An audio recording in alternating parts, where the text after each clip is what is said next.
the United States military began major combat operations in Iran. Our objective is to defend the American people by eliminating imminent threats from the Iranian regime, a vicious group of very hard, terrible people. Its menacing activities directly endanger the United States, our troops, our bases overseas, and our allies throughout the world. For 47 years, the Iranian regime has chanted death to America and waged an unending campaign of bloodshed and mass murder, targeting the United States, our troops, and the innocent people in many, many countries. Among the regime's very first acts was to back a violent takeover of the U.S. Embassy in Tehran, holding dozens of American hostages for 444 days. In 1983, Iran's proxies carried out the Marine barracks bombing in Beirut that killed 241 American military personnel. In 2000, they knew and were probably involved with the attack on the USS Cole. Many died. Iranian forces killed and maimed hundreds of American service members in Iraq. The regime's proxies have continued to launch countless attacks against American forces stationed in the Middle East in recent years, as well as U.S. naval and commercial vessels in international shipping lanes. It's been mass terror, and we're not going to put up with it any longer. From Lebanon to Yemen and Syria to Iraq, the regime has armed, trained, and funded terrorist militias that have soaked the earth with blood and guts. And it was Iran's proxy, Hamas, that launched the monstrous October 7th attacks on Israel, slaughtering more than 1,000 innocent people, including 46 Americans, while taking 12 of our citizens hostage. It was brutal, something like the world has never seen before. Iran is the world's #1 state sponsor of terror and just recently killed tens of thousands of its own citizens on the street as they protested. It has always been the policy of the United States, in particular, my administration, that this terrorist regime can never have a nuclear weapon. I'll say it again, they can never have a nuclear weapon. That is why in Operation Midnight Hammer last June, we obliterated the regime's nuclear program at Fordow, Natanz, and Isfahan. After that attack, we warned them never to resume their malicious pursuit of nuclear weapons, and we sought repeatedly to make a deal. We tried. They wanted to do it. They didn't want to do it. Again, they wanted to do it. They didn't want to do it. They didn't know what was happening. They just wanted to practice evil. But Iran refused, just as it has for decades and decades. They've rejected every opportunity to renounce their nuclear ambitions, and we can't take it anymore.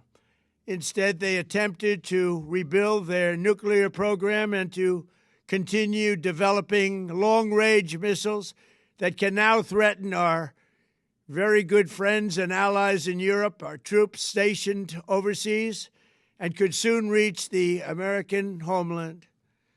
Just imagine how emboldened this regime would be if they ever had and actually were armed with nuclear weapons as a means to deliver their message. For these reasons, the United States military is undertaking a massive and ongoing operation to prevent this very wicked, radical dictatorship from threatening America and our core national security interests. We are going to destroy their missiles and raise their missile industry to the ground. It will be totally, again, obliterated. We're going to annihilate their Navy. We're going to ensure that the region's terrorist proxies can no longer destabilize the region or the world and attack our forces and no longer use their IEDs or roadside bombs, as they are sometimes called, to so gravely wound and kill thousands and thousands of people, including many Americans. And we will ensure that Iran does not obtain a nuclear weapon. It's a very simple message. They will never have a nuclear weapon. This regime will soon learn that no one should challenge the strength and might of the United States Armed Forces. I built and rebuilt our military in my first administration, and there is no military on earth even close to its power, strength, or sophistication. My administration has taken every possible step to minimize the risk to U.S. personnel in the region. Even so, and I do not make this statement lightly, the Iranian regime seeks to kill. The lives of courageous American heroes may be lost, and we may have casualties. That often happens in war. But we're doing this not for now. We're doing this for the future, and it is a noble mission. We pray for every service member as they selflessly risk their lives to ensure that Americans and our children will never be threatened by a nuclear-armed Iran. We ask God to protect all of our heroes in harm's way, and we trust that, with his help, the men and women of the armed forces will prevail. We have the greatest in the world, and they will prevail. To the members of the Islamic Revolutionary Guard, the armed forces, and all of the police, I say tonight that you must lay down your weapons and have complete immunity, or, in the alternative, face certain death. So, lay down your arms. You will be treated fairly with total immunity, or you will face certain death. Finally, to the great proud people of Iran, I say tonight that the hour of your freedom is at hand. Stay sheltered. Don't leave your home. It's very dangerous outside. Bombs will be dropping everywhere. When we are finished, take over your government. It will be yours to take. This will be probably your only chance for generations. For many years, you have asked for America's help, but you never got it. No president was willing to do what I am willing to do tonight. Now you have a president who is giving you what you want. So let's see how you respond. America is backing you with overwhelming strength and devastating force. Now is the time to seize control of your destiny and to unleash the prosperous and glorious future that is close within your reach. This is the moment for action. Do not let it pass. May God bless the brave men and women of America's armed forces.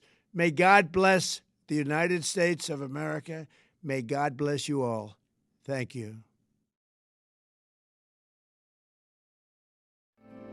'Cause the flag still stands for freedom, and they can't take that